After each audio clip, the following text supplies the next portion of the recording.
আজি জ্যোতিপ্ৰসাদ আগৰৱালাদেৱৰ এটি চমু কাহিনী লৈ আহিছোঁ। কাহিনীটোৰ নাম ঈশ্বৰ আছেনে? এবাৰ এটা ঘোঁৰা আৰু গাধ পথৰ মাজতেই মুখামুখি হ'ল। গাধটোক দেখি ঘোঁৰাটোৱে অহংকাৰ কৰি ক'বলৈ ল'লে, ঐ গাধৰ পোৱালি, ক'লৈ যাওঁ? দেখা নাই মই কিমান তেজী ঘোঁৰা?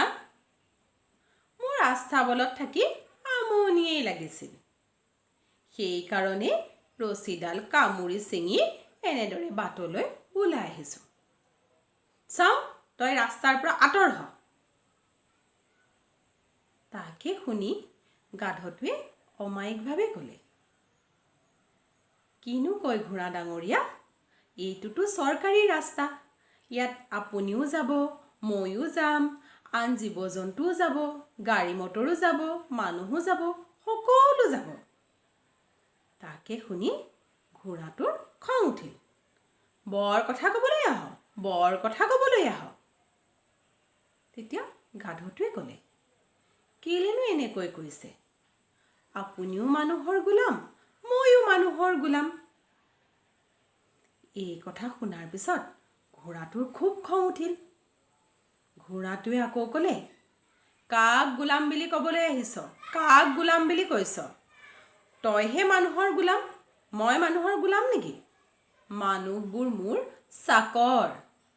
দেখা নাই সিহঁতে ৰাতিপুৱাই মোৰ ভৰি মলিব, মোক গা পা ধুৱাই নোমত বুৰুচ মাৰিব, ভাল ভাল খানা আনি মোক খাবলৈ দিব, ৰাতি আকৌ মহে খাই বুলি মোক আঁঠুৱা তৰি দিব।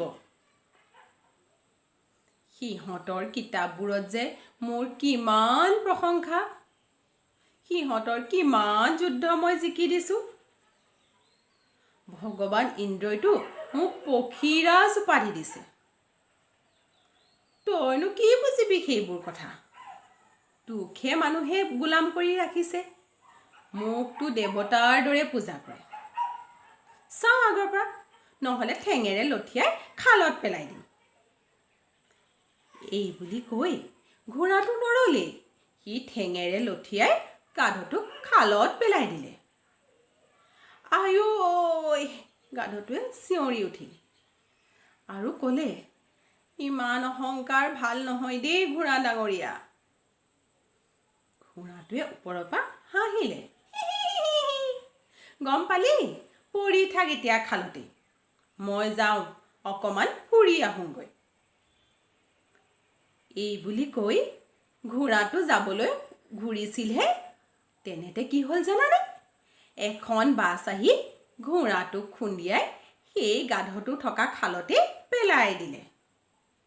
আই ঐ, মৰিলো ঐ, ঘোঁৰাটোৱে চিঞৰি উঠিলে। এইবাৰ ঘোঁৰাটোৱে গাধটোক কি কৈছে জানানে? আই ঐ গাধ পোৱালি, দেখিছনে মানুহৰ উদ্ভণ্ডালি? সিহঁতে বুদ্ধিৰ বলেৰে বলি হৈ আমাৰ ওপৰত কিমান অত্যাচাৰ কৰে। কথা এটা কচোন, তইতো দেখিছিলি মইতো পথটোৰ কাষতহে আছিলোঁ। গাড়ীখন যাবলৈচোন গোটেই পথটোৱেই খালী হৈ আছিল। সি বাৰু মোক খুন্দিয়াই থৈহে যাব পাৰেনে? আই ঐ, এনেকৈ বলিয়ে নিৰ্বলিৰ ওপৰত অত্যাচাৰ কৰিলে ঈশ্বৰে বাৰু তাৰ শাস্তি দিয়ে নে নিদিয়ে? ঐ গাধ, ঈশ্বৰ বাৰু আছেনে নাই? নাই নেকি অ' ঈশ্বৰ? তেতিয়া গাধটো জাপ মাৰি খালৰ পৰা ওপৰলৈ উঠিল আৰু ওপৰলৈ উঠি পেলাই ক'লে, ঈশ্বৰনো কিয় নাই ঘোঁৰা ডাঙৰীয়া? আপুনি মোক ইমান বৰ বৰ কথা কৈ গৰ্ব কৰি দেখুৱালে, ঈশ্বৰে তাৰ শাস্তি আপোনাক দিলে। মটৰ গাড়ীখনে সেইকাৰণে আপোনাক খুন্দিয়াই থৈ গ'ল। বাৰু, আপুনি যদি বেছিকৈ দুখ পালে তাতেই অকণমান জিৰাওক। মই পিছে যাওঁ, গৰাকীৰ ওচৰ মই সময়ত পাবগৈ লাগিব নহয়। সেই বুলি কৈ গাধটো নিজৰ বাটেৰে গুচি গ'লগৈ। ইয়াৰ পৰা আমি কি গম পালোঁ জানানে? যে অহংকাৰ কৰিলে সদায় পতন হয়। আমি কেতিয়াও অহংকাৰ কৰিব নালাগে। আমি কেতিয়াও নিৰ্বলীৰ ওপৰত অত্যাচাৰ কৰিব নালাগে। আমি সকলোৱে মিলি জুলি সুন্দৰকৈ থাকিলে এই পৃথিৱীখন বৰ সুন্দৰ হৈ পৰিব। ঠিক আছে?